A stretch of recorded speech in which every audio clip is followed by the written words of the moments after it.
వాక్యం కొరకాయ సిద్ధపరచుకుందాం. ప్రార్థనతో వాక్యంలో ముందుకు సాగిపోదాం. దయచేసి అందరూ కూడా ప్రార్థనలో ప్రభు మనతో మాట్లాడున్నట్లుగా ఆయన వాక్యం ద్వారా కనిపెట్టుకోవలసిందిగా మనవి చేస్తున్నాం.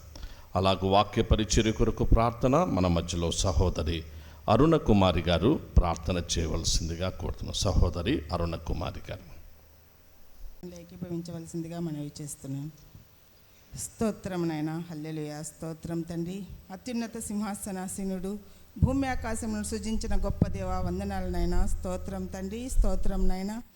మనిషిని మట్టితో చేసి మిమ్మల్ని ఆరాధించుటకు మమ్మల్ని ఏర్పరచుకున్న విధానాన్ని బట్టి కూడా మీకు వందనాలు, స్తుతులు, స్తోత్రాలు నాయనా. స్తోత్రం తండ్రి నాయనా. ఎందరికో ఈ సమయం లేకున్నాను, మాకైతే నాయనా కేవలం మీ కృప చేత, ప్రేమ చేత, దయ చేత మరొకసారి తండ్రి మీ మందిరంలో చేరి సంఘ సహవాసంలో ఆత్మీయుల మధ్య మిమ్మల్ని స్తుతించుటకు, ఆరాధించుటకు, ప్రార్థించుటకు, వాక్యం ధ్యానించుటకు, వాక్యంలోని మర్మములు తెలుసుకొని మమ్మల్ని మేము సరి చేసుకున్నటకు మాకిచ్చిన ఈ గొప్ప అవకాశాన్ని బట్టి నాయన, ఈ భాగ్యాన్ని బట్టి, అదృష్టాన్ని బట్టి మీకు వేలాది వేల వందనాలు, స్తుతులు, స్తోత్రాలు అర్పించుకుంటున్నాం నాయన తండ్రి.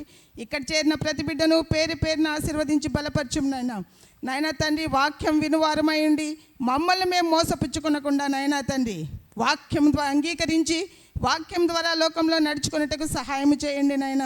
వినుచున్న ప్రతి బిడ్డను నైనా మీరు వారి హృదయాల్ని ముట్టండి, వారి హృదయాల్ని నైనా మనోనేత్రాల్ని వికసింపజేసినైనా తండ్రి వాక్యం వైపు దృష్టి నుంచి నైనా తండ్రి ఆ వాక్యాన్ని మది నుంచుకొని నైనా నడుచుకునేటకు సహాయం చేయండి. దైవజనుని మీ కృపలో జ్ఞాపకం చేసుకోండి నైనా తండ్రి. మీ సిలువ చాటును మరుగు చేసుకోండి. ఆయన వాక్యం బోధిస్తుండగా ఆయనకు మంచి జ్ఞానాన్ని దయచేయండి నైనా తండ్రి. ఏ మాత్రం సంకు లేకుండానైనా, ఏ మాత్రం నైనా తండ్రి ఆ సంశయం లేకుండా మాకు వాక్యాన్ని బోధించి ధైర్యంగానైనా మాకు వాక్యాన్ని అందించుటకు ఆ బిడ్డకు మంచి జ్ఞానాన్ని దయచేయండి నాయనా తండ్రి. వాక్యంలోని ప్రతి విషయాన్ని, కఠినమైన విషయాలైనా తండ్రి నాయన మాకు బోధించుటకు ఆ బిడ్డకు ధైర్యాన్ని, శక్తినిచ్చి ముందుకు నడిపించండి నాయన. వాక్యంలోని ప్రతి విషయాన్ని మేము గ్రహించే జ్ఞానాన్ని మాకు ఇచ్చి ముందుకు నడిపించండి తండ్రి నాయన. లోకంలో జరుగుతున్న ప్రతి విషయాన్ని మేము గ్రహిస్తుండగా నాయనా తండ్రి మీరు అక్కడ అత్యంత సమీపంగా ఉందని మేము తెలుసుకొని నాయనా తండ్రి వాక్యంలో ముందుకు వెళ్ళేటకు సహాయం చేయండి. ఇంకా ఎవరైనాను రక్షణ లేకుండా ఉంటే వారిని కూడా నాయనా తండ్రి రక్షణలోకి నడిపించండి తండ్రి. రక్షణ తప్ప నాయనా తండ్రి పరలోకం చేర్చదని నాయనా ప్రతి బిడ్డ గ్రహించి నిత్య జీవానికి వారసులగినట్లు రక్షణ, బాప్తీస, రొట్టె విరుచుట యందు నైనా సంఘ సహవాసంలో ప్రతి బిడ్డ ముందుకు వెళ్ళేటకు సహాయం చేయండి తండ్రి.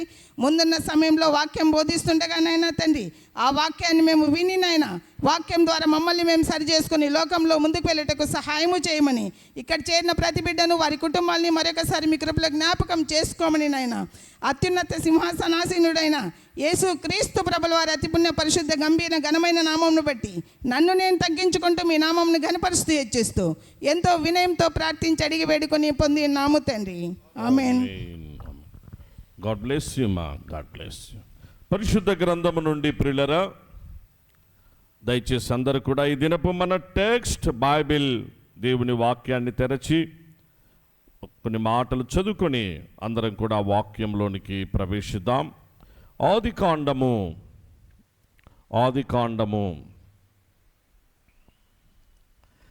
6వ అధ్యాయము ఈ దినపు మన టెక్స్ట్ 13వ వచనము బిగ్గరగా స్పష్టంగా ఆ భాగాన్ని అందరం కలిసి చదువుదాం ప్రియులరా. 13వ వచనము. దేవుడు నోవహుతో సమస్త శరీరుల మూలముగా భూమి బలత్కారముతో నిండి ఉన్నది గనుక నా సన్నిధిని వారి అంతము వచ్చి ఉన్నది. ఇదిగో వారిని భూమితో కూడా నాశనము చేయుదును. అలాగే చివరి వచనం ప్రియులరా, చివరి వచనం. నోవహు అట్లు చేసెను, దేవుడు అతనికి ఆజ్ఞాపించిన ప్రకారము యావత్తు చేసెను. దీనికి అనుబంధంగా నూతన నిబంధనలో పేతురు గారు, అపోస్తలుడైన పేతురు గారు ఒక శ్రేష్టమైన ఆత్మీయ సత్యాన్ని తెలియపరుస్తున్నారు. మొదటి పత్రిక, పేతురు రాసిన మొదటి పత్రిక 3వ అధ్యాయము 19, 20, 21, 22 19 నుంచి 22 వరకు ఆ భాగాలు బిగ్గరగా స్పష్టంగా అందరం కలిసి చదువుదాం. ప్రభు మహిమార్థమై. దేవుని దీర్ఘశాంతము ఇంకా కనిపెట్టుచుండినప్పుడు పూర్వము నోవహు దినములలో ఓడ సిద్ధపరచబడుచుండగా అవిధేయులైన వారి యొద్దకు, అనగా చెరలో ఉన్న ఆత్మల యొద్దకు ఆయన ఆత్మరూపిగానే వెళ్ళి వారికి ప్రకటించెను. ఆ ఓడలో కొందరు, అనగా 8 మంది నీటి ద్వారా రక్షణ పొందిరి.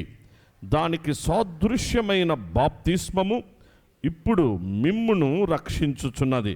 అదేదనగా శరీర మాలిన్యము తీసివేయుట కాదు గాని యేసుక్రీస్తు పునరుద్ధాన మూలముగా దేవుని విషయము నిర్మలమైన మనస్సాక్షినిచ్చు ప్రత్యుత్తరమే. ఆయన పరలోకమునకు వెళ్ళి దూతల మీదను అధికారుల మీదను శక్తుల మీదను అధికారము పొందినవాడై దేవుని కుడి పార్శ్వమున ఉన్నాడు. దేవుని కుడి పార్శ్వం. ప్రభు నామమునకు మహిమ కలుగునుగాక. ప్రభునందు ప్రియ సంఘమా, సెప్టెంబర్ మాసపు ఈ 3వ పరిశుద్ధాదివారపు ఆరాధన అలా చూస్తూ ఉండగానే 3వ వారం వచ్చేసింది. బర్మాసాల్లో ఉన్నాం కదా, చాలా స్పీడ్గా బిరిబిర అయిపోతూ ఉంటాయి. సో ప్రభు ఈ అర్ధమాసం, ఈరోజు 15వ తారీఖు అర్ధమాసము దినంలో ఉంటున్నాం మనం. కృపను ధన్యతను ఆయన సన్నిధి భాగ్యాన్ని ప్రభు మనకు అనుగ్రహించినారు ప్రియులారా. చాలామందికి లేదు. చాలామంది, నేను ఈ మధ్య కాలంలోనే చాలామంది నాకు బంధువులుగా ఉన్నటువంటి వారు ప్రభునందు బద్వేల ప్రాంతంలో ప్రభునందు నిద్రించారు. 3 మరణాలు జరిగినాయి ఈ వారంలో. అంటే అలా చూస్తూ ఉండగానే వాళ్ళు అంటే బాగానే ఉన్నారు, అంత తొందరగా మరణాలు రావనుకున్నాం. కానీ అది తన దేవుని చిత్తం. వారు ప్రభు దగ్గరికి వెళ్ళారు. అందులో 2, ఒకరు మాత్రమే వయసు పెద్దవాళ్ళు. అంటే దీన్ని బట్టి మనకు ఏమర్థమవుతుందంటే ఆయన సన్నిధిలో మనం ఉన్నాము అనగా ఇది దేవుని చిత్తం, ఆయన కృప. ఆయన కృప, ఆయన చిత్తం, నీవు నేను ఆయన సన్నిధిలో ఉండుట. కాబట్టి ఆయన సన్నిధిలోనికి వచ్చిన మీరందరూ, మనమందరం ధన్యులం, భాగ్యవంతులం. ఇట్టి కృపను మనకిచ్చిన మన తండ్రికే సమస్త ఘనత, సమస్త మహిమ, సమస్త స్తుతి యుగ యుగములు కలుగును కాక. ఆరాధనకు విచ్చేసిన క్రీస్తునందు ప్రియ సంఘమంతటికి, సహోదర సహోదరులందరికీ కూడా పునరుద్ధానుడు యేసుక్రీస్తు నామంలో మీ అందరికీ శుభములను, వందనములను తెలియపరుస్తూ గొప్ప దేవుని గొప్ప వాక్యంలోనికి ప్రేమతో అందరినీ ఆహ్వానిస్తుంటున్నాం.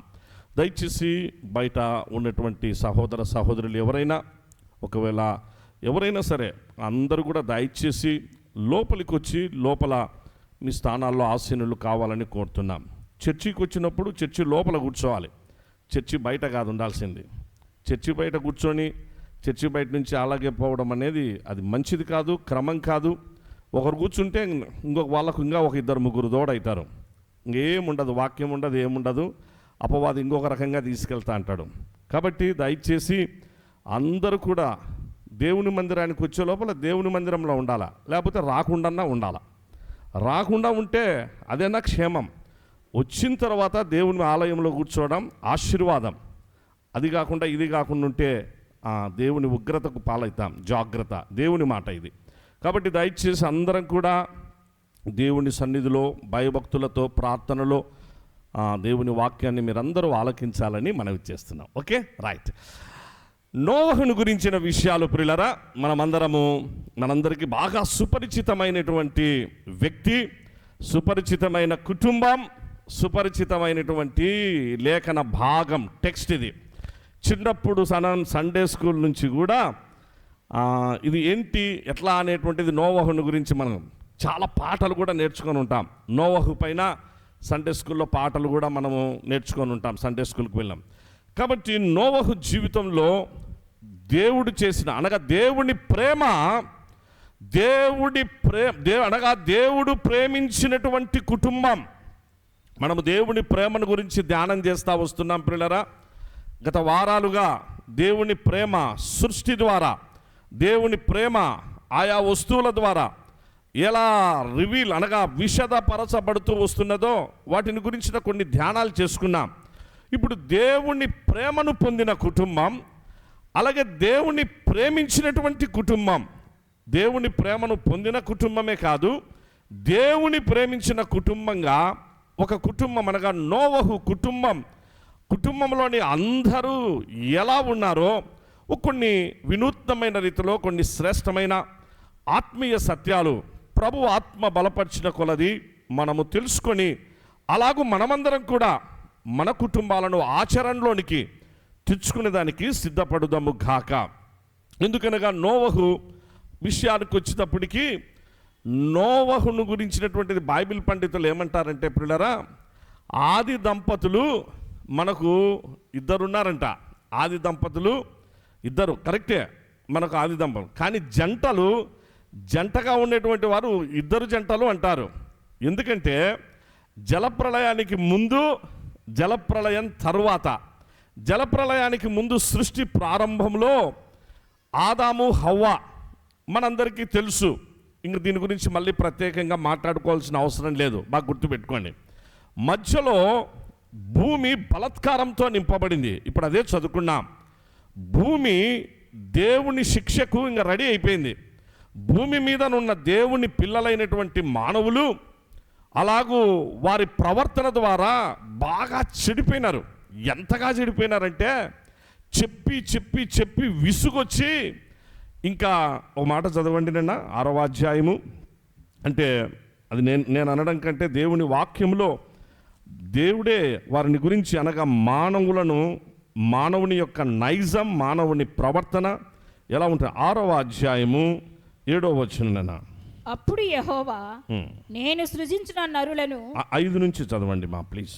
నరుల చెడుతనము భూమి మీద గొప్పదనియు, వారి హృదయం యొక్క తలంపులలోని ఊహ అంతయు ఎల్లప్పుడూ కేవలము చెడ్డదనియు యెహోవా చూచి. ఊహ కూడా కేవలము చెడ్డదని ఎవరు చూశారు? యెహోవా చూచి తాను భూమి మీద నరులను చేసినందుకు యెహోవా సంతాపమునుంది, తన హృదయములో నొచ్చుకొనెను. అప్పుడు యెహోవా, నేను సృజించిన నరులను, నరులతో కూడా జంతువులను, పురుగులను, ఆకాశ పక్షాదులను భూమి మీద నుండకుండా తుడిచివేయుదును.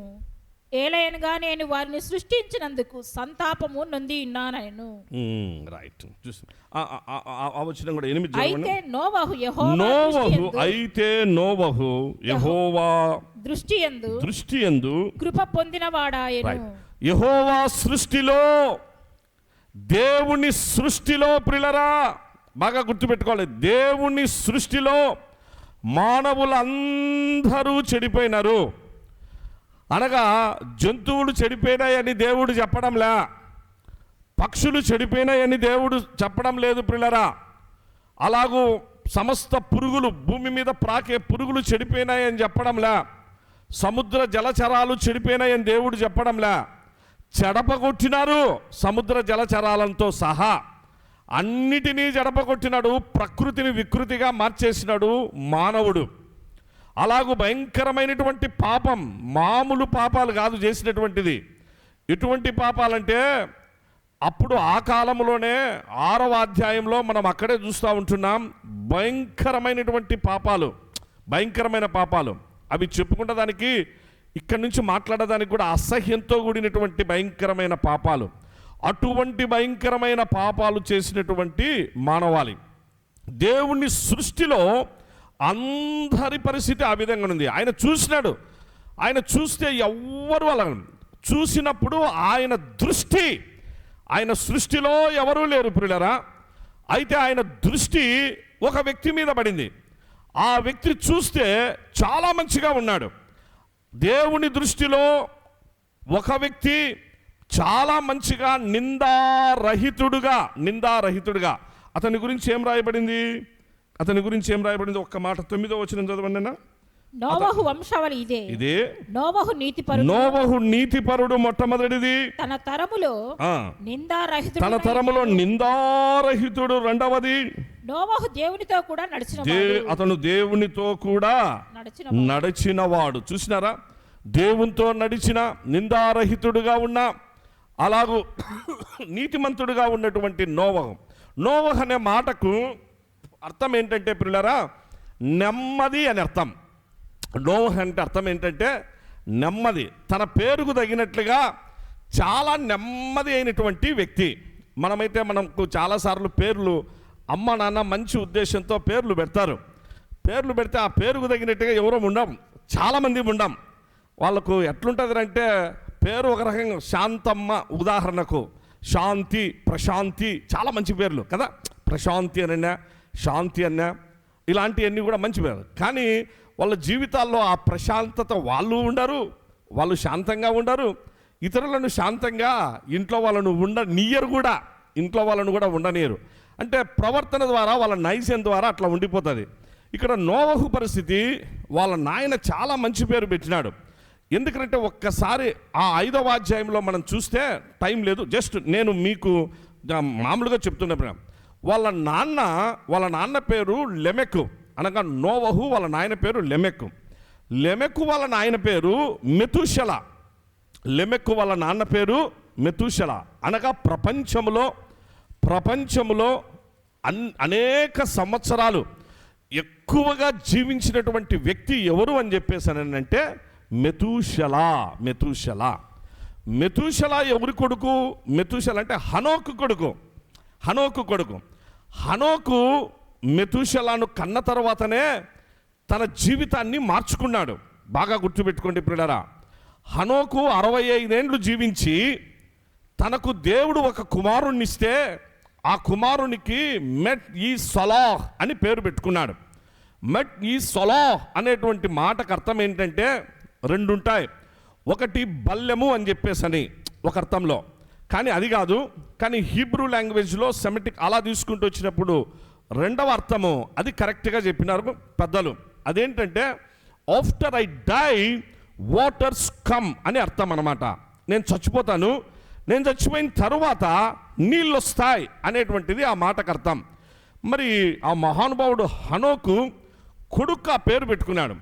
అంతవరకు హనోకు జీవితంలో నిజంగా దేవుని యందలి భయభక్తుల విషయాల్లో కొంచెం లోటుపాట్లు ఉన్నాయి, కొన్ని డిమెరిట్స్ ఉన్నాయి, కొన్ని మైనస్లు ఉన్నాయి.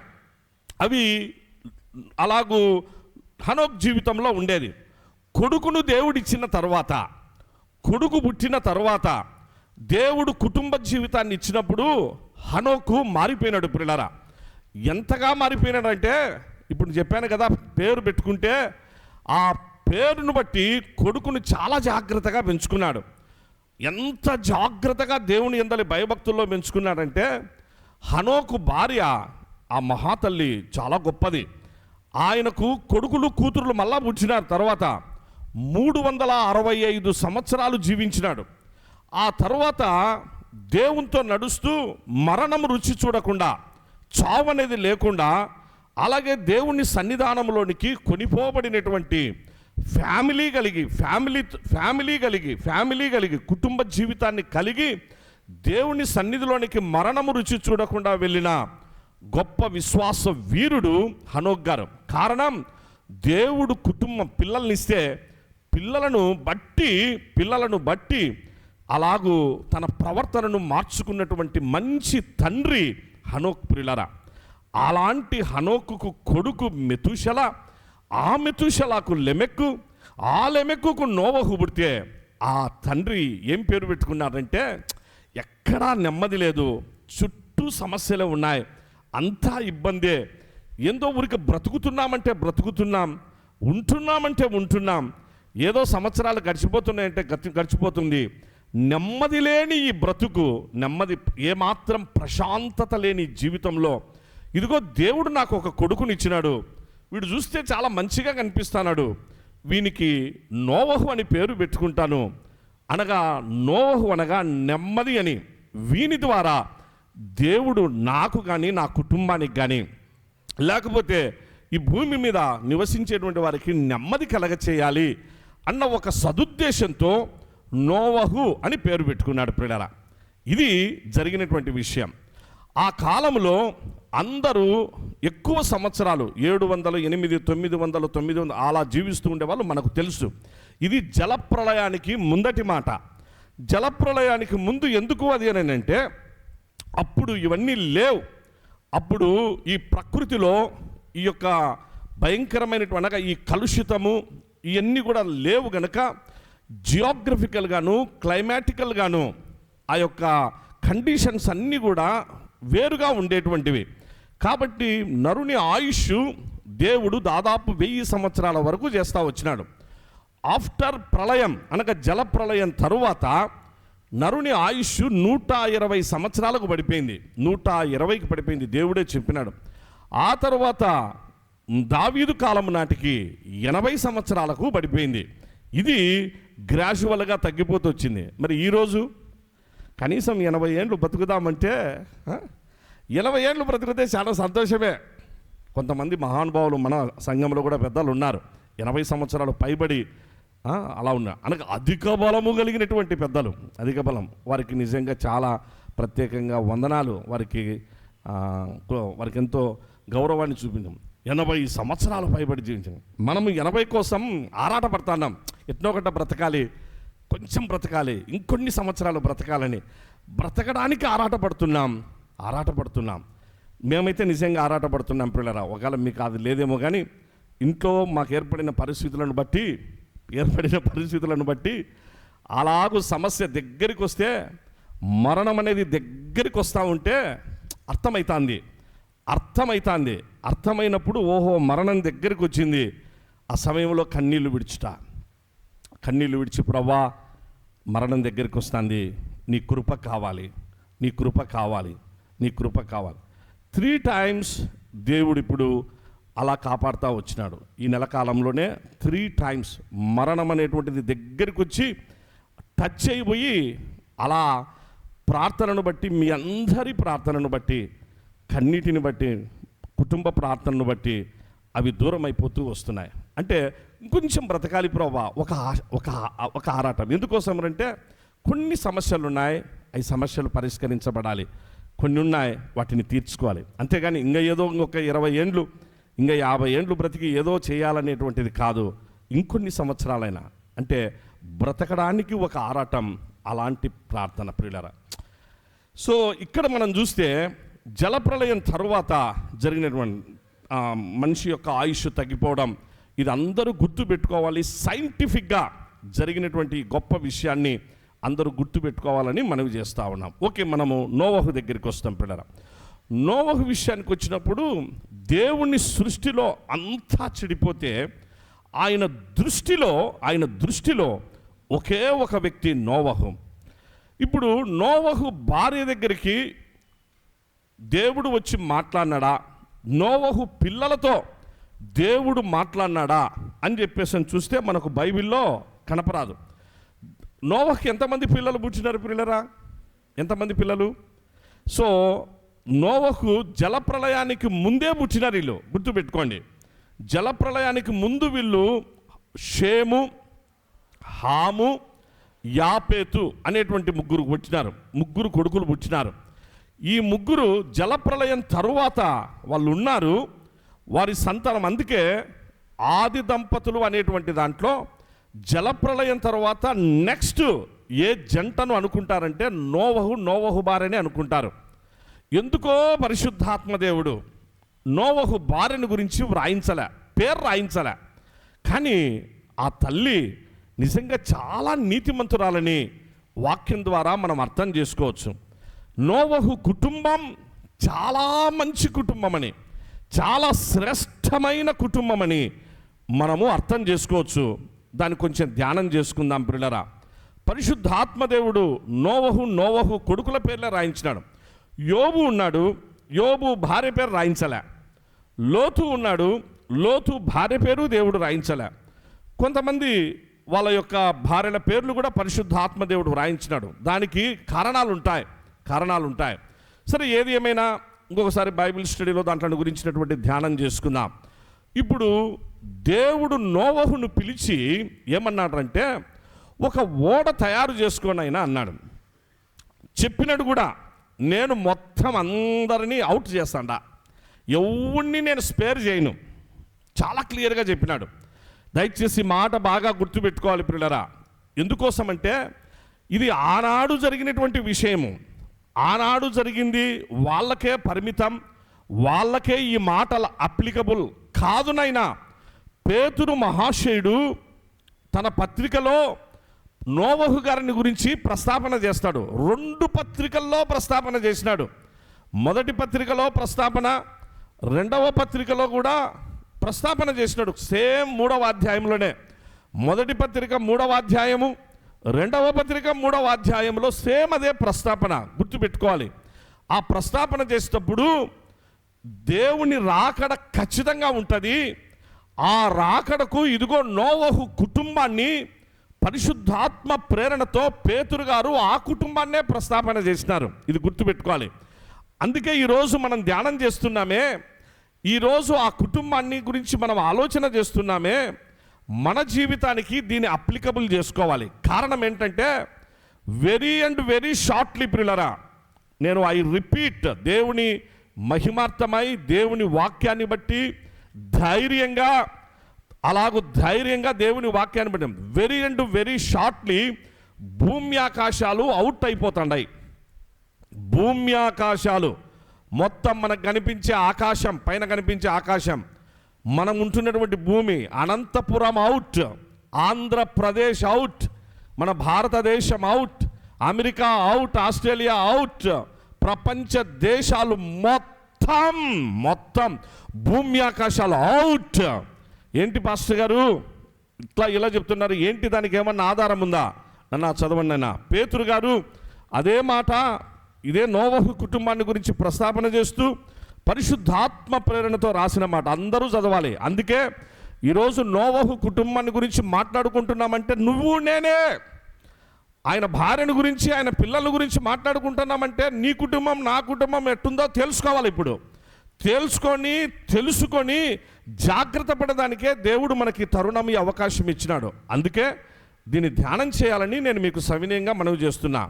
2వ పత్రిక 3వ అధ్యాయము 3వ వచనం నుంచి చదవండి అన్న.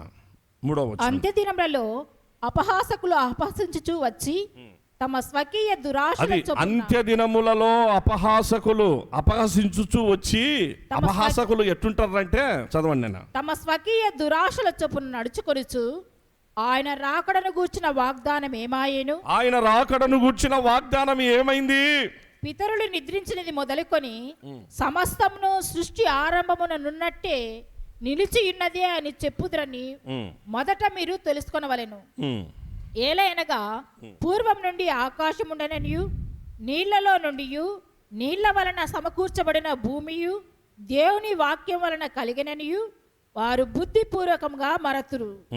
ఆ నీళ్ల వలన అప్పుడున్న లోకం అంటే ప్రియులారా, నోవహు కాలములో నీళ్ల వలన అప్పుడున్న లోకం నీటి వరదలో మునిగి నశించను. అయితే ఇప్పుడున్న ఆకాశమును భూమియు, ఇప్పుడు నేను చెప్పిన మాటలు ఉన్నాయి అక్కడ.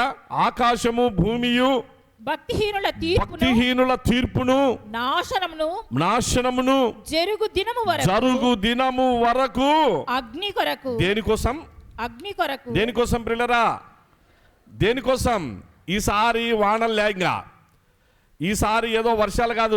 నోవహు కాలంలో వాన, అలాగూ పైనుంచి వాన, క్రింద నుంచి భూమి ఆ నెర్రలు జీలి, కింద నుంచి వాటర్, పైనుంచి వాటర్, మొత్తం జలప్రళయం.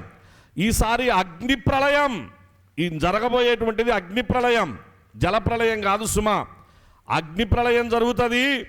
యేసు ప్రభుని ఎవరైతే రక్షకునిగా కలిగి ఉండరో, మారు మనసు ఉండదో, పాప క్షమాపణ ఉండదో, పరిశుద్ధ బాప్తిస్మ సాక్ష్య అనుభవం ఉండదో, రక్షణ అనుభవం ఎవరికైతే ఉండదో, చెప్పినా విని వాత వేయబడిన మనస్సాక్షి పెట్టుకొని అలా ప్రభుకు దూరం అయిపోయినటువంటి వాళ్లకు ఈ అగ్ని ప్రళయమే కాదు నైనా, చచ్చిపోయిన తర్వాత వాళ్ళకు చావే వాళ్ళు నిద్రిస్తున్న వాళ్ళు అనకూడదు, వాళ్ళను ఇంకా కఠినంగా బలకాలి. అటటోళ్లకు చెప్పినా అర్థం కాని వాళ్లకు జరగబోతున్న భయంకరమైనటువంటి ఆ మారణ హోమం, జరగబోతున్న ప్రళయం, జరగబోతున్న విషయాలు ఇంత ఖచ్చితంగా చెప్తున్నా అర్థం కాకుండా నెగ్లెక్ట్ చేస్తున్నారే, అపహాసిస్తున్నారే. ఇంకొక రకంగా చచ్చిపోవడం కాలం, చచ్చిపోయిన తర్వాత నరకంలో మళ్ళా అగ్నిగుండం ఖాయం.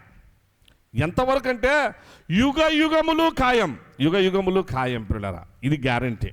అందుకే ఇంత స్పష్టంగా అలాగూ సైంటిఫిక్గా ప్రూవ్ చేయబడి నోవహు కుటుంబాన్ని గురించి, ఆ జలప్రలయాన్ని గురించి పరిశుద్ధాత్మదేవుడు ఇక్కడ వ్రాయించడం జరిగింది. నెక్స్ట్ చదువునన్నా. అగ్ని కొరకు చేయబడినదై అదే వాక్యము వలన భద్రము చేయబడి ఇప్పుడు చదవండి 8 నుంచి చివరి వరకు. ప్రియులారా, ఒక సంగతి మర్చిపోవద్దు. ఏమనగా ప్రభు దృష్టికి ఒక దినము 1000 సంవత్సరముల వలెను, 1000 సంవత్సరములు ఒక దినము వలెను ఉన్నవి. కొందరు ఆలస్యమని ఎంచుకొనున్నట్లు ప్రభు తన వాగ్దానమును గూర్చి ఆలస్యం చేయువాడు కానే కాదు, కానీ ఎవడును నశింపవలనని ఇచ్చయింపక అందరూ మారు మనసు పొందవలనని కోరుచు నీ ఎడల దీర్ఘశాంతము గలవాడై ఉన్నాడు. అయితే ప్రభు దినము దొంగ వచ్చినట్లు వచ్చి ఇది జరగబోయేది. అందుకే ప్రియులారా, నేను మీకు మనవి చేస్తా ఉన్నా, నేను ఇంతకుముందు చెప్పిన మాట కూడా వెరీ షార్ట్లీ జరగబోతున్న విషయాన్ని గురించినటువంటి అదే మీ గమనంలోనికి తీసుకొని వచ్చిన. ప్రభు దినం రాబోతుంది. ప్రభు దినం వచ్చినప్పుడు ఏం జరుగుతుంది చదువునైనా? ఆ దినమున ఆకాశములు మహాధ్వనితో గతించిపోవును. ఆకాశాలు మామూలుగా అయితే ఇప్పుడు వాన పడతా ఉంటే ఒక ఉరుము ఉరిమింది అనుకోండి, ఆ ఉరుముకు అప్పటికే మనకు ఒక రకంగా భయపడతాం. పిడుగులు ఎక్కడన్నా పడినాయేమో అని చెప్పేసి అని కూడా కొంచెము ఆ చెట్ల దగ్గర అక్కడ ఉండకుండా పక్కకి వెళ్ళిపోయి సేఫ్ జోన్లోనికి పోతాం. పిడుగు పడితే ఒకవేళ ఇట్లా పడితే మళ్ళీ కష్టం అని చెప్పేసి అని. అంటే ఆ ఉరుముకే కొంతమంది భయపడతారు. కొంతమంది హార్ట్ పేషెంట్ ఉండేవాళ్ళు ఆ ఉరుములకు భయపడి వాళ్ళు ఇంకొక రకంగా కూడా చాలా ఆందోళన చెందుతూ ఉంటారు. జస్ట్ ఉరుములు క్షణాల్లో ఉండిపోయే ఉరుములకే భయపడితే రేపు భూమి గజ గజ గజ గజ గజ వణికిపోతుంది. నాయనా, మామూలుగా కూడా కాదు, వణికిపోతుంది. ఒక్కసారి అనంతపురం ఓసారి ఎప్పుడో అప్పుడు నేను వచ్చిన తర్వాత ఒకసారి జరిగింది. అంటే వేణుగోపాల్ నగర్ ఇక్కడ ఉన్నప్పుడు జాన్సామెల్ గారు చెప్పినారు, మాకు రాత్రి మా ఇండ్లు ఊగింది అని చెప్పినాడు. ఊగిందంట ఇండ్లు ఒకసారి. అంటే నిజంగానే అది క్షణాల మీద వచ్చింది. అంటే భూకంపం అయితే జరిగింది మనకు, అంటే 10-12 ఏళ్ళ క్రితం అది జరిగి, అది లాతూరు, అది వేరే ప్లేస్, మనకు అనంతపురంలో రాత్రి పండుకునేప్పుడు జరిగింది. అది అట్లా అని చెప్పేసి ఒక క్షణం అట్టుంటే అన్నీ ఒకటి తిరిగినట్టుండేయంట. మరుసటి రోజు వచ్చి అందరితో ఇక్కడ మన డీకన్స్ అందరితో కూడా షేర్ చేసుకున్నారు. పెద్ద ఆయన మనకు గుర్తుంది. అంటే అది గమనించినటువంటి వాళ్ళకు అంటే జస్ట్ కొన్ని సెకండ్లు క్షణాలు అట్లా ఊగితేనే అయిపోయి మన కథ. రేపు యెషయా గ్రంథం 2వ అధ్యాయంలో ఉంటుంది ప్రియులారా. 2వ అధ్యాయం కంటే ముందు ఇప్పుడు ఇది చదవండి అయినా, ఇది తర్వాత 2వ అధ్యాయం చదువుతారు ప్లీజ్. అయితే ప్రభు దినము దొంగ వచ్చినట్లు వచ్చును. ఆ దినమున ఆకాశములు మహాధ్వనితో గతించిపోవును. పంచభూతములు మిక్కటమైన వేండ్రముతో లయమైపోవును. భూమియు దాని మీద ఉన్న కృత్యములు కాలిపోవును. ఇవన్నీ ఇట్లు లయమైపోవునవి గనుక ఆకాశములు రవులుకొని లయమైపోనట్టియు, పంచభూతములు మహావేంద్రంతో కరిగిపోనట్టియు దేవుని దినపు రాకడ కొరకు కనిపెట్టుచు దానిని ఆశతో అపేక్షించుచు. ఇది మనం చేయాల్సింది. దానిని ఆశతో అపేక్షించుచు మీరు పరిశుద్ధమైన ప్రవర్తనతోను భక్తితోను ఎంతో జాగ్రత్త, మామూలు జాగ్రత్త కాదు, చాలా కేర్లెస్ అయిపోయింది మనకి. ఇప్పుడు చాలా కేర్లెస్గా ఉన్నాం. ఎంతో జాగ్రత్త ఉంటేనే తప్పించుకుంటాం, లేకపోతే అవుట్ అంతే. ఏం స్పేర్ చేసేది ఉండదు. దేవుడు ఎంతో జాగ్రత్త గలవారై ఉండవలెనని అయినను మనం ఆయన వాగ్దానమును బట్టి క్రొత్త ఆకాశము కొరకు క్రొత్త భూమి కొరకును కనిపెట్టుచున్నాము. వాటి యందు నీతి నివసించును. ఇది జరగబోయే విషయం. క్రొత్త ఆకాశం వస్తుంది, క్రొత్త భూమి వస్తుంది. ఆ రోజు నోవహు కాలంలో జలప్రలయం 1000 సంవత్సరాల ఆయుష్ మానవాళికి. జలప్రలయం తర్వాత ఆయుష్ పడిపోయింది 120కి. సేమ్ ఇప్పుడు కూడా జరగబోయేది. ఆ రోజు జలప్రలయం, ఈ రోజు అగ్ని ప్రళయం. ఇప్పుడు దీని తర్వాత దేవునితో సదాకాలం ఉండబోయేటువంటి భాగ్యం దేవుని పిల్లలమైన మనకుంటుంది. ఎంత చెప్పినా ఇంతగా స్వరము వినిపింపజేసినా ఆలకించని ఆ విషయంలో ఎంత మాత్రము దేవుని యందు భయభక్తులు లేనటువంటి వారికి అగ్ని ప్రళయం, ఆ తర్వాత అగ్నిగుండం, ఆరని అగ్నిగుండంలో ఉండబడేటువంటి పరిస్థితి ప్రియులారా. ఇది చాలా స్పష్టంగా యెషయా ప్రవక్త గారు కొన్ని వందల సంవత్సరాలకు ముందే ఇదన్నా పేతురు గారు రాసినారు. మళ్ళీ తర్వాత పేతురు గారి కంటే ముందు దాదాపుగా 1000 సంవత్సరాలప్పుడు ఎవరు రాశారంటే 800 నుంచి 1000 సంవత్సరం యెషయా గ్రంథం 2వ అధ్యాయం. నేను అదొక్క మాట చదవండి. 2వ అధ్యాయము 18వ వచనం నుంచి 17 నుంచి చదవండి. నేను అప్పుడు నరుల అహంకారం అనగద్రొక్కబడును, అది మనుషుల గర్వము తగ్గించబడును. ఆ దినమున యెహోవా మాత్రమే నేను సోకాల్డ్ నాకు ఇన్ని కోట్లు, నాకింత ఇన్ని ఉన్నాయి, అది ఉన్నాయి అని చెప్పేసి అని గర్వపడి అహంకారపడేటువంటి, భూమి మీద ధనవంతులుగా శరీరాన్ని అలా పెంచి పోషించుకొని ధనవంతులైపోయి దాన్ని బట్టి అతిశయించేటువంటి అందరికీ ఎవరైనా సరే, వాళ్ళు ఎంత షావుకారులైనా సరే, ఎంత రిచ్ అయినా సరే, వాళ్ళు ఎవరైనా సరే, ఏ ప్రెసిడెంట్లైనా సరే, అమెరికా ప్రెసిడెంట్లైనా ఎవరైనా, అందరికీ వాళ్ళ గర్వం అణిచివేయబడుతుంది, తగ్గించబడుతుంది. నెక్స్ట్ ఏం జరుగుతుంది? నేను విగ్రహములు బొత్తిగా నశించిపోవును. అది ఈ మధ్యకాలం ఎక్కువైనాయి. సరే, ఓకే, దాని గురించి మనకు వద్దు కూడా. అన్నీ నశించిపోతాయి, ఏ ఒక్కటి కూడా స్పేర్ అన్నీ నశించిపోతాయి. నెక్స్ట్ యెహోవా భూమిని గజ గజ వణికింపలేచునప్పుడు ఆయన భీకర సన్నిధి నుండి ఆయన ప్రభావ మహాత్యము నుండి మనుషులు కొండల గుహలలోను దూరుదురు, నేల బొరియలలో దూరుదురు. ఆ దినమున యెహోవా భూమిని గజ గజ వణికింపలేచునప్పుడు ఆయన భీకర సన్నిధి నుండి ఆయన ప్రభావ మహాత్యము నుండి కొండల గుహలలోను బండ బీటలలోను దూరవలనన్న ఆశతో నరులు తాము చేయించుకొనిన పూజించుటకై చేయించుకొనిన వెండి విగ్రహములను సువర్ణ విగ్రహములను బంగారు విగ్రహములను ఎవరికి నైనా ఎవరికి పడేస్తారట? ఎవరికంట? ఎలకలకు పడేస్తారట.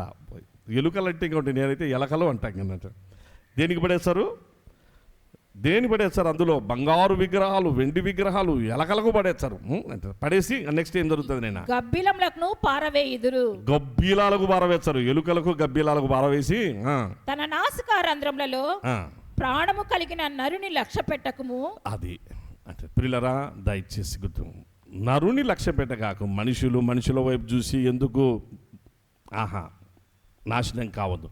మనిషి వైపు అలా నువ్వు మనిషి వైపు చూస్తే ఏమీ లేదు, పతనం తప్ప.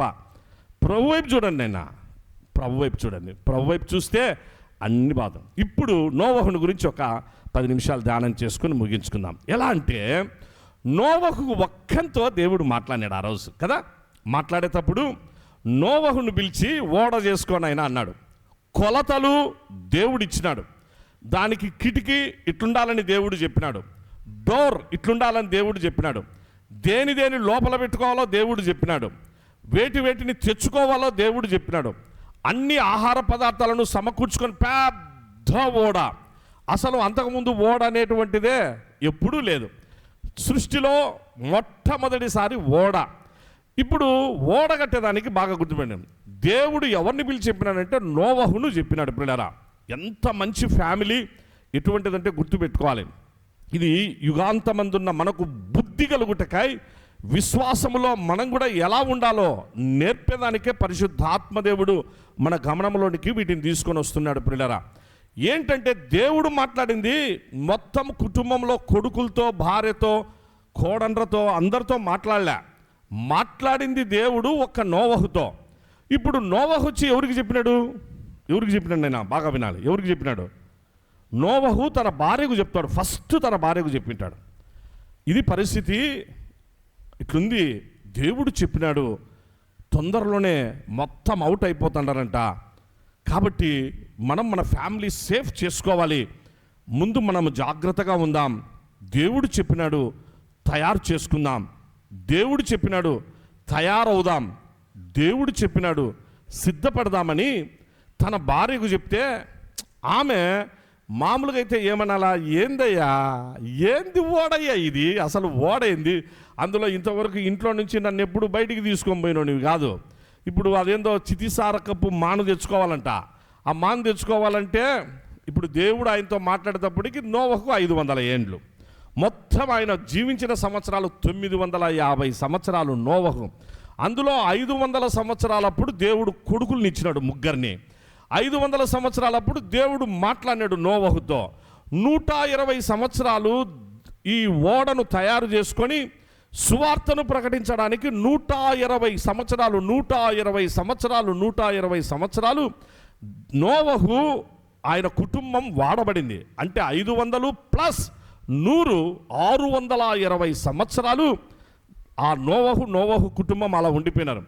తర్వాత జలప్రళయం తర్వాత మరికొన్ని సంవత్సరాలు, దాని తర్వాత ధ్యానం చేసుకుందాం.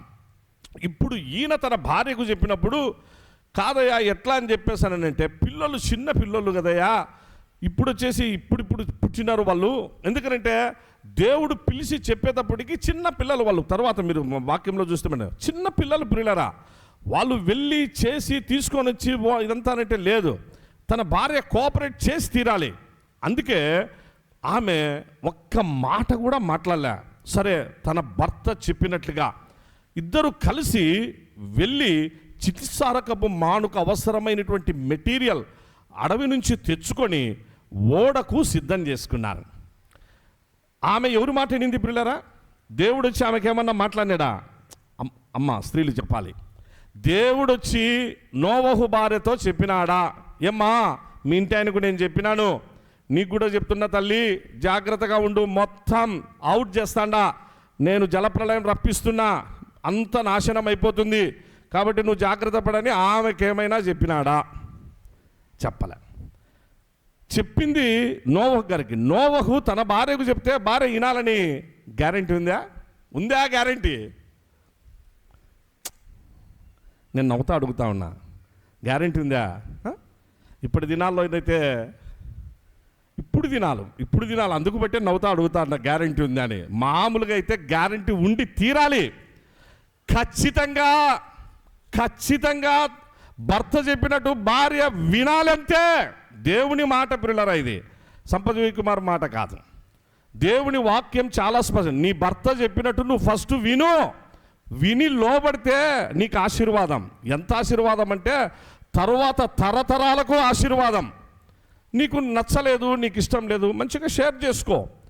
ఆ షేర్ చేసుకునేటువంటి విషయాలు అంటే అది ఎలా ఉంటుంది అంటే, భర్త భార్యను ప్రేమించాలి, భార్య భర్తకు విధేయత చూపాలి. ఇవే ప్రమాణం, ఇదే వివాహం.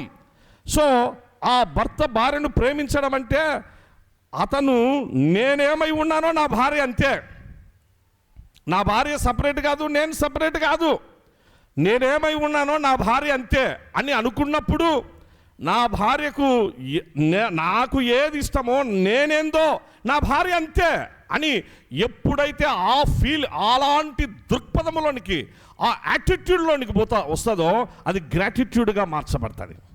ఆ యాటిట్యూడ్లోనికి ఎప్పుడైతే మనం వస్తాం, మనకు ఆ ప్రేమ అనేటువంటిది సంపూర్ణంగా భర్త తన భార్యకు చూపిస్తే ఆమె పక్కకు పోదు, ఆమె ప్రక్కకు ఏ పరిస్థితులలో పక్కకు పోదు, విధేయత ఖచ్చితంగా చూపుతుంది. నోవహు తన భార్యను అలా ప్రేమించినాడు.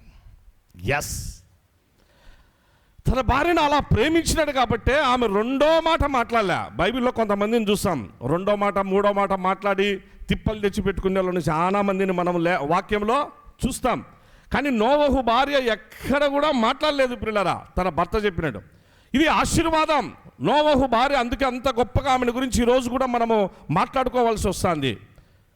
ఎందుకొరకనంటే భర్త చెప్పినట్టు ఆ విధేయత కనపరచడం అనేది భార్యకు అది ఆశీర్వాదం. దేవుని మాట, దేవుని వాక్యం. ఇంకా లేదు ఇంకొకటి నా ఇష్టం, నా సంపాదన, నా పరిస్థితులు, నువ్వేంది నేనేంది, ఆల్రెడీ నేను నిన్ను కొనేసిన, ఇన్ని లక్షలు పెట్టానని. అంటే ఈ వ్యవహారం అంతా, ఈ తతంగం అంతా కూడా, ఈ నాన్ సెన్స్ అంతా మనం తెచ్చిపెట్టుకునింది కదా, కాబట్టి కొనేస్తున్నారు, అమ్ముకుంటున్నారు తల్లిదండ్రులు పిల్లలను. అలాగూ వాళ్ళు కొనేస్తాడారు. కొన్న తర్వాత వినాలని గ్యారంటీ ఏముంది? మొత్తం స్పాయిల్ అయిపోయింది, వ్యవస్థ స్పాయిల్ అయిపోయింది. కాబట్టి ఇంక దీని గురించి ఎక్కువ మాట్లాడుకునేది ఏమీ లేదు. అది ఉండకూడదు. దేవుని వాక్యం వీటన్నిటి విషయంలో చాలా క్లియర్గా చెప్పింది. అందుకే కుటుంబ జీవితాలు మంచిగా బాగుండాలి అని అంటే ఈ క్రమాన్ని, దైవ క్రమాన్ని పాటించాలి. ప్రేమ, విధేయత, ప్రేమ ప్రేమ ప్రేమ అది పాటించాలి. నోవహు తన భార్యను ప్రేమించినాడు. ఆమె ఓకే అయ్యా నువ్వు చెప్పినట్టు మంచిది, ఎక్కడ కూడా. ఇప్పుడు బాగా వినండి పిల్లరా, కొన్ని దినాలకు పిల్లలు పెద్దోళ్ళు అవుతా అన్నారు. పిల్లలు పెద్దోళ్ళు అయినా 20 ఏండ్లు వచ్చినాయి ఇవనికి, షేము తర్వాత ఒక 2-3 ఏండ్లకు హాము పుట్టినాడేమో. హాము తర్వాత ఒక 2-3 ఏండ్లకు ఏమన్నా యాపేతు పుట్టింటాడు. వీళ్ళందరూ అంతా ఒక 10 ఏండ్ల లోపు 3 కొడుకులు పుట్టినారు. అంటే ఈ 500 సంవత్సరాల తర్వాత ఓ 30 ఏండ్ల లోపల, 30 ఏండ్లు వచ్చేటప్పటికి 530 అనుకుందాం, వీళ్ళు పిల్లలు యవనస్తులైనారు, పెద్దలైనారు. ఈ 3 ఈ షేము, హాము, యాపోతు పెద్దోళ్ళు అయినారు.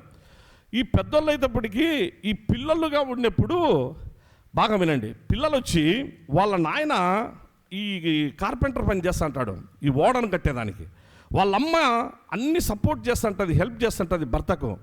పిల్లలు వచ్చి అడుగుతారు, ఏంటి డాడీ, ఏంటి మమ్మీ అంటే, దేవుడు చెప్పినన్నైనా త్వరలో ఒక ప్రమాదం ఉంది, ప్రమాదం నుంచి మనం తప్పించుకోవాలి అంటే మన పరిస్థితి ఈ విధంగా ఉంటుంది, కాబట్టి మనము ఈ విధంగా ఉండాలి అని అంటే, ఓహో అట్లనా డాడీ, అట్లనా మమ్మీ. వాళ్ళకి ఎన్నేండ్లు వచ్చినాయి ఇప్పుడు? వాళ్ళకు 30 ఏండ్లు. 30 ఏండ్లు వచ్చినా ఏమన్నా జరిగిందా?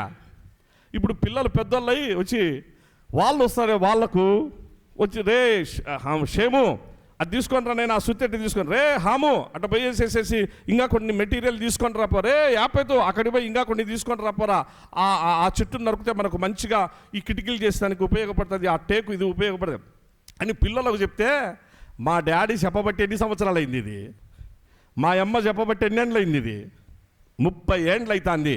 30 ఏండ్లైనా ఈ బుద్ధుడికి వాన రాలే, ఈ బుద్ధుడికి ఏందో మా డాడీ ఇంకా ఏందో జలప్రళయం వచ్చాదంటాడు, ఈ బుద్ధుడికి రాలే. వాళ్ళ అమ్మ దగ్గరికి వచ్చి మామూలుగా అయితే అడిగింటారు, ఏంది 30 ఏండ్ల నుంచి మేము వింటానే ఉన్నాం, నువ్వేమో నమ్ముతా ఉండవు తల్లి, మా పరిస్థితి ఏంది, ఎట్లా బయటికి పోతే మమ్మల్ని అందరూ అంటున్నారు, ఏంది మీ డాడీకి ఏమన్నా మెంటల్లీ ఏమన్నా డిజార్డర్ వచ్చిందా? 30 ఏండ్ల నుంచి అంటానే ఉన్నాడు. 30 దాటి 50 వచ్చింది. ఇప్పుడు 50 వచ్చినా వీళ్ళు ఏమన్నా విశ్వాసంలో పక్కకు పోయినారా? బాగా వినండి పిల్లరా, విశ్వాసంలో పక్కకు పోయినారా? లేదు. 50 ఏండ్లప్పుడు నోవహు భార్య అదే పరిస్థితి, 50 ఏండ్లప్పుడు అలాగూ షేము, హాము, యాపేతుల పరిస్థితి అది. ఈ లోపల వాళ్ళు గమ్ముగుండాలే పిల్లరా, వాళ్ళు గమ్ముగుండాల.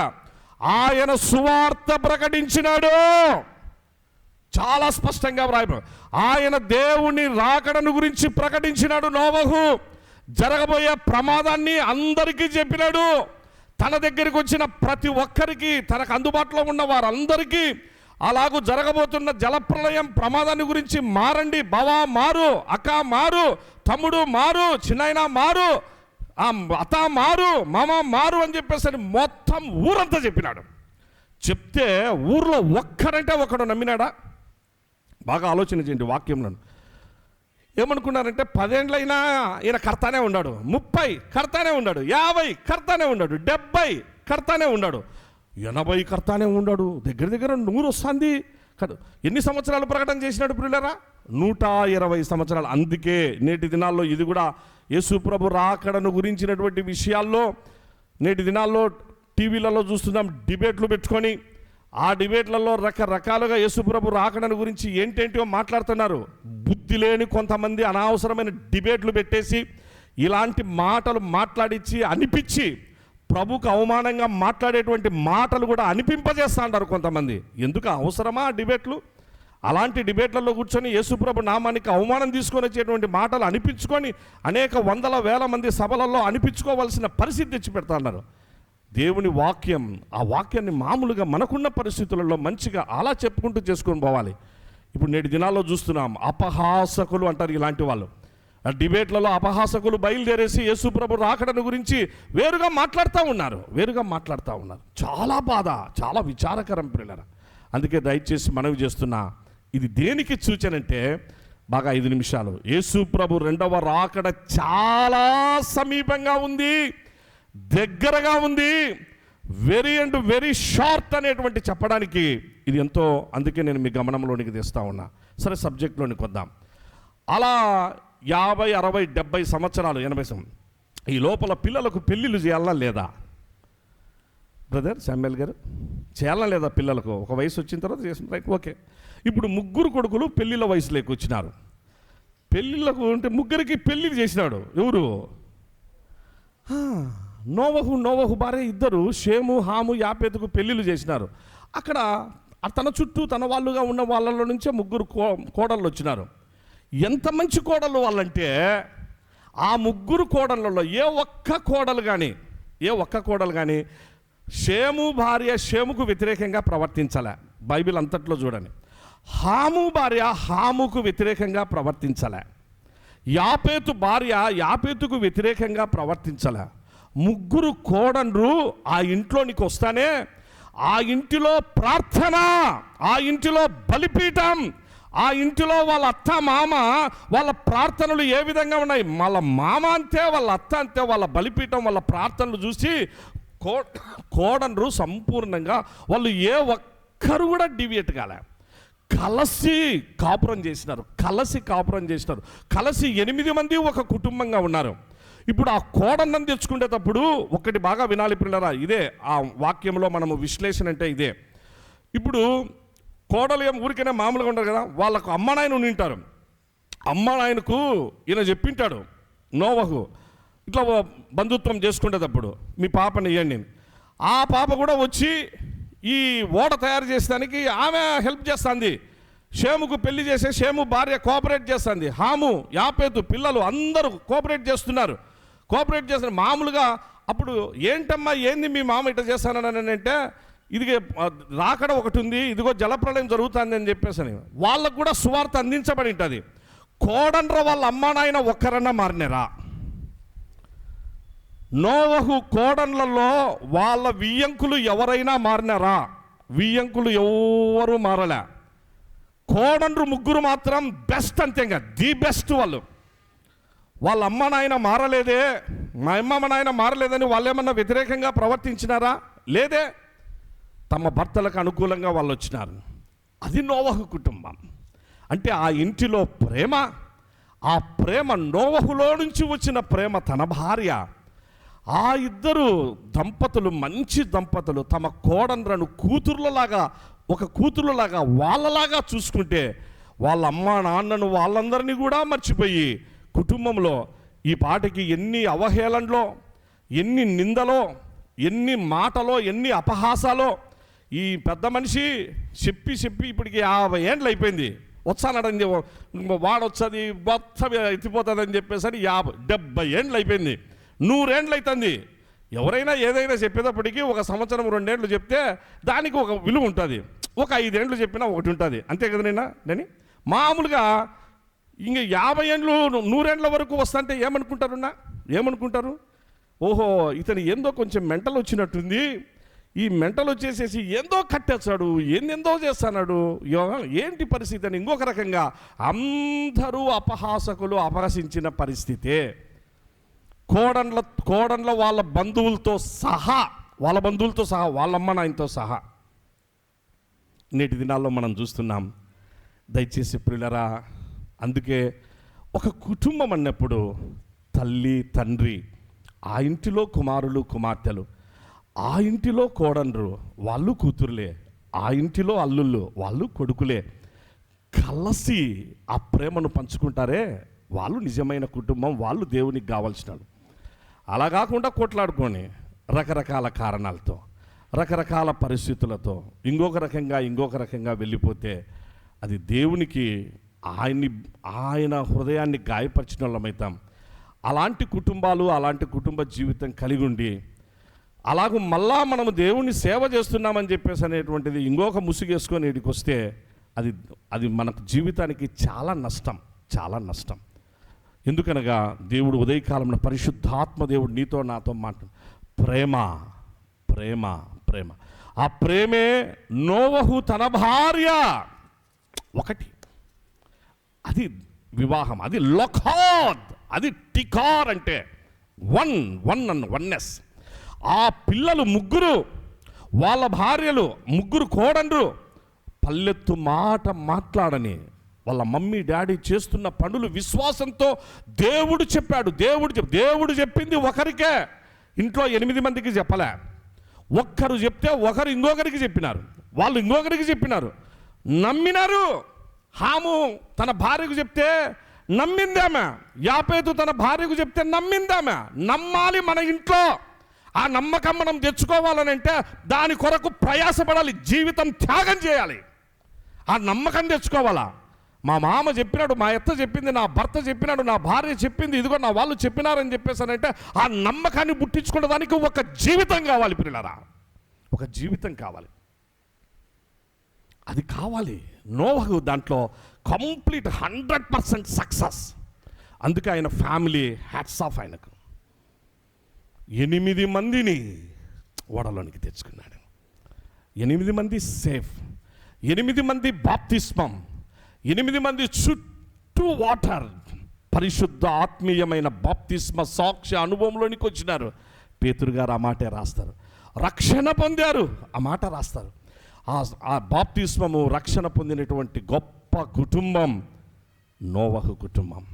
అందుకే నోవహు తర్వాత ఆ 3 కుమారుల్లో వాళ్ళే మనకు, అనగా ఆ 2 దంపతులు మళ్ళీ నెక్స్ట్ ఆది దంపతులుగా ఉండిపోయినారు. మనకు ఒక జనరేషన్, ఒక కొత్త జనరేషన్కు వాళ్ళే తల్లిదండ్రులు అయిపోయినారు. 3 కొడుకుల్లో ఇప్పుడు ఒక చిన్న మాట చెప్తా. మనం ఎవరిలో నుంచి వచ్చినాం, మన పరిస్థితి ఏంటంటే ఒకటే ఒక మాట, ఆగిపోదాం, టైం అయిపోతుంది. షేము అనే మాటకు అర్థం ఏంటంటే పిల్లరా, ప్రసిద్ధి అని అర్థం, ఫేమ్ అని అర్థం. హాము అనే మాటకు లేడీ అనగా జింక ఉంటుంది కదా, లేడీ అని అర్థం. యాపేతు అనే మాటకు విశాలత అని అర్థం. ఇప్పుడు వీళ్ళు జలప్రళయం తరువాత వీళ్ళు క్రొత్తగా ల్యాండ్ అయినప్పుడు, ఎంత మనకు తెలుసు, సృష్టిలో ల్యాండ్ అయిన తర్వాత ఇప్పుడు షేము తన భార్య, తన కుటుంబం, వాళ్ళ సంతానమే ఇప్పుడు అబ్రహాము, నెక్స్ట్ వచ్చేసి ఇస్సాకు, యాకోబులు అనేటువంటి వాళ్ళు. అబ్రహాముకు కలిగిన ఇష్మాయేలు సంతానం కూడా వాళ్ళే పిల్లరా. అరబ్ దేశాల్లో ఉంటున్నటువంటి ఈ అరబ్ దేశాల్లో ఉన్న వాళ్ళందరూ కూడా, అందుకే వీళ్ళని ఏమన్నారంటే సెమెటిక్కులు. షేతులో నుంచి వచ్చినటువంటి వాళ్ళు, షేములో నుంచి వచ్చినటువంటి వాళ్ళను సెమెటిక్కులు అన్నారు. సెమెటిక్ లాంగ్వేజెస్ అంటారు. హిబ్రూ భాష అయినా, అరబిక్ అయినా, ఇలాంటి కొన్ని అరామిక్ అయినా, ఇవి సెమెటిక్ లాంగ్వేజ్. సో అబ్రహాము, ఇస్సాకు, యాకోబు, అరబ్ దేశాలు, ఇష్మాయిల్ సంతానం అనగా ఇరాన్, ఇరాక్, ఆ ప్రక్కన ఉంటున్నటువంటి క్రింద ఉన్నటువంటి ఆ భాగాలన్నీ కూడా ఆ దేశాలు అనగా కువైట్, బహ్రాయిన్, యుఏఈ, ఇవన్నీ కూడా ఇవి షేము సంతానం. హాము సంతానం ఎవరు అని అంటే కూషు దేశం పిల్లరా, ఇథియోపియా దేశం, లిబియా దేశం, ఐగుప్తు, ఈజిప్టు దేశం, ఆఫ్రికన్స్ ఉంటారే, నీగ్రో జాతి వాళ్ళు, ఆఫ్రికా దేశస్తులు అనగా వీళ్ళందరూ కూడా, అనగా పుంతు అనగా సోమాలియా, ఈ దేశాల వాళ్ళందరూ కూడా హాములో నుంచి వచ్చినటువంటి వారు. మూడవదిగా యాపేతులో నుంచి వచ్చినటువంటి వాళ్ళు Germany, Russia, Greece, Persia, Italy, Armenia, Spain, Cyprus, మన పవిత్ర భారతావని, మన ఇండియా. అందరం ఒకసారి గట్టిగా హల్లెలూయా చెప్దాం పిల్లలు. మరొక్కసారినైనా జర్మనీకి బైబిల్లో పేరు గోమేర్ అంటే జర్మనీ పిల్లరా. మాగోగు అనగా రష్యా, యావాన్ అంటే గ్రీసు దేశం, మాదయి అనగా పర్షియా దేశం, తిరస్సు అనగా ఇటలీ దేశం, తోగర్మ అంటే ఆర్మీనియా దేశం, తర్షీషు అనగా స్పెయిన్ దేశం, మన ఆర్డిటి సంస్థకు సపోర్ట్ గొప్ప సంస్థకు సపోర్ట్గా ఉండేటువంటి దేశం. కిత్తీము అనగా సైప్రస్, మన ఇండియా. ఈ దేశాలన్నీ కూడా యాపేతులో నుంచి వచ్చినటువంటి వారు. మొట్టమొదట షేములో నుంచి వచ్చిన వాళ్ళు కొండ ప్రాంతాల్లో జీవించే ప్రజలు వీళ్ళంతా, అనగా అబ్రహాము, ఇస్సాకు, యాకోబులు, అరబ్ దేశాలన్నీ కొండ ప్రాంతాల కిందకి వచ్చేటువంటి వారు. హాములో నుంచి వచ్చినటువంటి వాళ్ళు మైదాన ప్రాంతాల్లో జీవించినటువంటి జాతులు వీళ్ళంతా. వీళ్ళు కొండ ప్రాంతాల్లో వాళ్ళు మైదానంలో. యాపేతులో నుంచి వచ్చినటువంటి వాళ్ళు సముద్ర తీర ప్రాంతాల్లో నివసించేటువంటి వారు. మన దేశం ఇవన్నీ కూడా, రష్యా, ఇదంతా కూడా. ఇది చరిత్రలైన వాస్తవం, కథ కాదు, ఇంకోటి కాదు. అందుకే మనవి చేస్తున్నా, చివరిగా నాటి దినాల్లో నోవహు జలప్రళయం ఎంత ఖచ్చితమో, అందరూ ఏ విధంగా అవుట్ అయిపోయారో, అందరూ చనిపోతే ఒక్క నోవహు ఫ్యామిలీ ఏ విధంగా రక్షింపబడిందో, మనందరికీ మార్గదర్శిగా ఉండిపోయిందో, నీ కుటుంబం, నా కుటుంబం, మన కుటుంబాలు ఈ వాక్యం విన్న తర్వాత ప్రేమ చేత మనము మన కుటుంబ జీవితాన్ని కలిగి ఉందాం, నడిపించుకుందాం, ప్రభు యొక్క గొప్ప ఆశీర్వాదాలు పొందుదాం, ప్రభు రాకడ కొరకు సిద్ధపడదాం.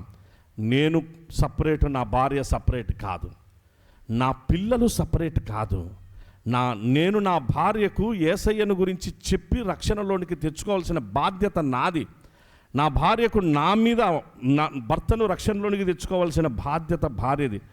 కొడుకులు సాటి లేని శ్రేష్టమైన స్వాస్థ్యముతో కూడిన రక్తం పంచుకొని పుట్టిన బిడ్డలకు యేసు ప్రభును పరిచయం చేయకుండా, రక్షణ అనేది తెచ్చుకోకుండా, వాళ్ళేందో ఇంజనీర్లో, డాక్టర్లో, ఐఏఎస్లు అయితే ఎందుకు, అంత వేస్ట్, అంతే వేస్ట్. రక్షణ లేని ఏ ప్రొఫెషన్ అయినా వేస్ట్.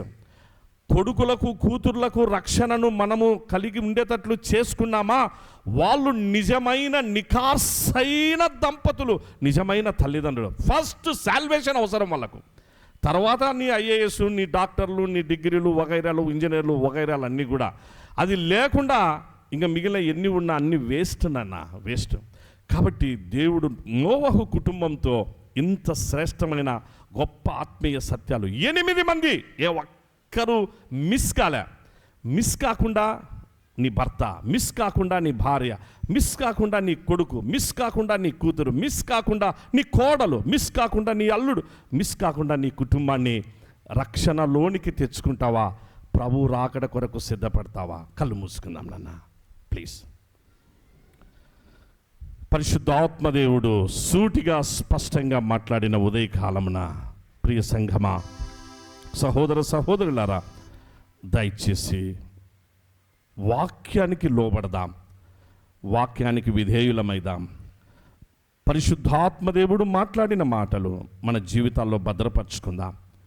త్వరలో భూమి ఆకాశాలు అగ్ని కొరకు నిలయం చేయబడి, ఎక్కడ చూసినా వరదలు, ఎక్కడ చూసినా భూకంపాలు, ఇప్పుడు ఎక్కడ చూసినా యుద్ధ సమాచారాలు, ఎక్కడ చూసినా యుద్ధాలు, ఎక్కడ చూసినా ఇవన్నీ ప్రభు రాకడకు సమీపంగా ఉన్నాయి. చాలా జాగ్రత్తగా ఉండాలి సహోదరుడా, సహోదరి.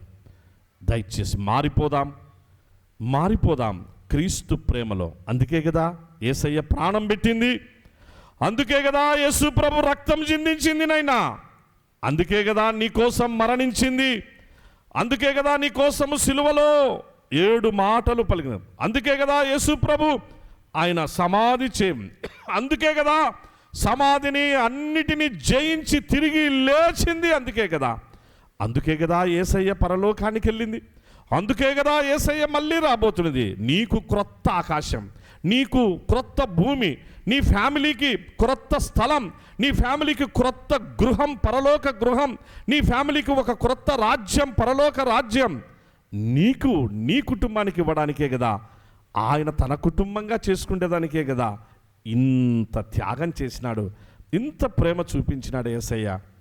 ఈ ఉదయకాలమున నీ హృదయంలోనికి యేసు ప్రభుని ఆహ్వానించు. ఇప్పుడు కూడా నీ జీవితంలో ఇంకా నువ్వు పోస్ట్పోన్ చేసుకుంటే దయచేసి నాకు పలకడానికి బాధగా ఉంది. ప్రకటన గ్రంథంలో ఒక మాట ఉంటుంది ప్రియులారా, చివరి మాట. ప్రకటన గ్రంథంలో చివరి సంఘం, లవొదికయ సంఘం, ప్రభు చాలా స్పష్టంగా, ఉంటావా చల్లగా ఉండు, లేకపోతే వెచ్చగా ఉండు నైనా, వస్తావా యేసు ప్రభుకు హృదయం ఇస్తావా, మారిపోతావా, పనికి మారిన లేనిపోని అన్నీ కూడా అనవసరమైనవి అన్నీ తలకాయకి ఎక్కించుకొని ఆ మట్టి బుర్రలోనికి తెచ్చుకొని ఊహల్లో పాపం చేసుకుంటూ సెల్ ఫోన్లకు ఇంకా అడిక్ట్ అయిపోయి లేనిపోని చేసుకొని సంఘంలో, కుటుంబంలో, సమాజంలో నెమ్మది లేని బ్రతుకుతావా? అలాగూ బ్రతికి చస్తావా? చచ్చి ఆరని అగ్నిగుండానికి పోతావా? ఒక్కసారి నిన్ను నువ్వు పరీక్షించుకో. ప్రభు అంటున్నాడు, ఉంటావా? వెచ్చగా ఉండు, మంచిగా జీవించు, పరలోకం కోసం జీవించు, పరలోకం కావాలి అని బ్రతుకు. పరలోకంలో నేను ఉండాలి, నా కుటుంబం ఉండాలి అని బ్రతుకు. ఏది పట్టించుకోగాకు, దేని పట్టించుకోగాకు, ఎవరి వైపు చూడగాకు. నీకు నీ ఫ్యామిలీని నువ్వు నిజంగా ప్రేమించే వ్యక్తివైతే నువ్వు పరలోకం కొరకే నువ్వు పోరాడు నాయనా. పరలోకం వైపే నువ్వు చూడు. మనుషుల వైపు చూసి లేనిపోని ఎన్ని తెచ్చుకొని అలా. లేదా లోకంలో కలిసిపో, లోకంతోనే ఉండిపో. అత చల్లగానా ఉండు, అట చల్లగానైనా ఉండేసి లోకంలో కలిసిపోయి ఏ త్రాగుబోతువో, ఏ తిరుగుబోతువో, ఏ వ్యభిచారివో ఉండి చావు, చచ్చి నరకానికి పో అంతే. అట్లన్నా ఉండు. ప్రభు చాలా స్పష్టం. నువ్వు అటు కాకుండా ఇటు కాకుండా చర్చికి వచ్చి, దేవుని మందిరానికి వచ్చి, దేవుని మందిరంలో ఇంత మంచి మాటలు విని ఇంకా నీ హృదయాన్ని ప్రభువుకి ఇవ్వకపోతే చాలా డేంజర్లో పడిపోతావు.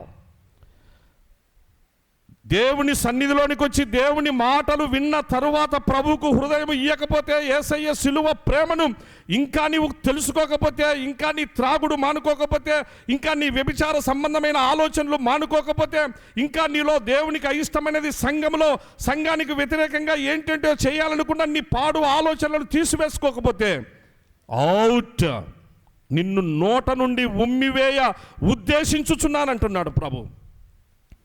ఉంటావా? వెచ్చగా ఉండు, పరలోకం కోరుకో. లేకపోతే లోకంలో కలిసిపో. నీ రాజకీయాలు, నీ పరిస్థితులన్నీ లోకంలో చూసుకొని చచ్చిపో అంటే నరకనివ్వో. దేవుని సన్నిధిలో కాదు, దేవుని మందిరంలో కాదు, దేవుని ఆలయంలో కాదు, లేకపోతే కుటుంబ జీవితం దేవుడిస్తే నీ ఇంట్లో కాదు, నీ భార్య దగ్గర కాదు, నీ పిల్లల దగ్గర కాదు, ఇవన్నీ కూడా చేసుకోవడం. దేవుడిచ్చింది నీకెందుకు? నీ జీవితం ఎందుకు? నీకు కుటుంబం ఎందుకు? నీకు సంఘం ఎందుకు? క్రీస్తు తన స్వరక్తమిచ్చి సంపాదించిన జీవము కలిగిన సంఘం తన నోట నుండి ఉమ్మివేయ ఉద్దేశిస్తాడు.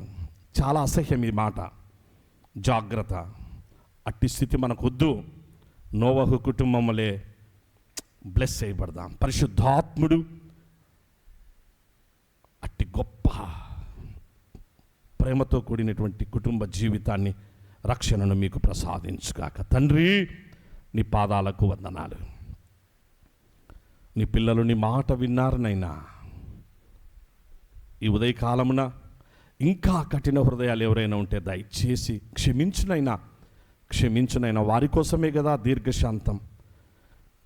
ఈ ఉదయకాలమున నీ పిల్లలందరికీ నీ రక్షణ దయచి, నోవహు కుటుంబములే రక్షింపబడిన కుటుంబంగా, కలిసి జీవించే కుటుంబాలుగా చేయండి. విడిపోతున్నారు, విచ్ఛిన్నమవుతున్నారు, సాక్ష్యం కోల్పోతున్నారు, సాక్ష్యము లేకుండా పతనమవుతున్నారు. సమకూర్చునైనా, క్షమించునైనా నీ పిల్లలను కాపాడు. యేసయ్య సంఘ పరిచర్యలన్నిటినీ విశాలపరచు. నీకే ఘనత, మహిమ, స్తుతి చెల్లిస్తూ యేసునామమున ప్రార్థిస్తున్నాము తండ్రి. ఆమేన్. Thank you one and all. God bless you. సమయాన్ని ప్రార్థించుతాం. దయగలిగిన మా తండ్రి, గొప్ప దేవా, నీకు వందనాలు, స్తోత్రాలు చెల్లిస్తున్నాం. ఉదయకాలం నుంచి ఇంతవరకు నీ సన్నిధి మాకు తోడుగా ఉంచి మమ్మల్ని కాపాడినందుకు నీకు వందనములు. నీ సన్నిధి సమృద్ధిని మాకు ఇచ్చినందుకు వందనములు నాయనా. ఇదిగో నీ పిల్లలు తిరిగి వెళ్తున్నారు ప్రభువా. నీ సమాధానం కావాలి నాయనా, నీ నెమ్మది కావాలి, నీ ఆదరణ కావాలి. నీ ప్రేమ చేత అందరి హృదయాలను నింపునైనా, అన్ని కుటుంబాలను ప్రేమతో నింపు. మా సంఘం ప్రేమించే సంఘంగా, నీ ప్రేమను పొందిన సంఘంగా యేసయ్య సంఘాన్ని తీర్చిదిద్దు. రాబో కాలంలో సమస్త విషయాల్లో మీరే మహిమ పొందు. ఇదిగో నీ పిల్లలు వెళ్తుండగా నీ సమాధాన దీవెనలతో పంపుమని, ముందున్న ప్రభు బల్ల కొరకాయ మమ్మలను సిద్ధపరచమని, యేసయ్య సంఘంలోని అందరినీ, అన్ని కుటుంబాలను కాపాడి ఆశీర్వదించమని, త్వరలో మా కొరకు రానై ఉన్న నీ కుమారుడు, మా రక్షకుడు యేసునామమున స్తుతించి ప్రార్థిస్తున్నాము తండ్రి. పరలోకమందున్న మా తండ్రి, నీ నామం పరిశుద్ధపరచబడును కాక, నీ రాజ్యము వచ్చును కాక, నీ చిత్తం పరలోకమందు నెరవేర్చబడినట్లు భూమి యందును నెరవేర్చబడును కాక. మా అనుదిన ఆహారము నేడు మాకు దయచేయి. మా రుణస్థులను మేము క్షమించి ఉన్న ప్రకారం మా రుణములను క్షమించుము. మమ్మను శోధనలోనికి తేక దుష్టుని నుండి తప్పించుము. రాజ్యము, శక్తియు, మహిమయు నిరంతరము నీదే. నీవై ఉన్నావు తండ్రి. ఆమేన్. మన తండ్రి అయిన దేవుని ప్రేమ, కుమారుడైన యేసుక్రీస్తు కృప, పరిశుద్ధాత్ముని నిత్య సన్నిధి, రక్షణ, ఆశీర్వాదము ప్రత్యేక ఈ ఆరాధనలో పాలి భాగస్థులైన మీ అందరి మీదను, కుటుంబముల మీదను, మన యేసయ్య సంఘపు సేవా పరిచర్యలు, సార్వత్రిక సంఘ పరిచర్యలన్నిటి మీదను సర్వదా తోడై కాపాడుగాక. ఆమేన్. అందరికీ వందనాలు. God bless you all. అందరూ సమాధానంగా సెలవు తీసుకున్నాను ప్లీజ్.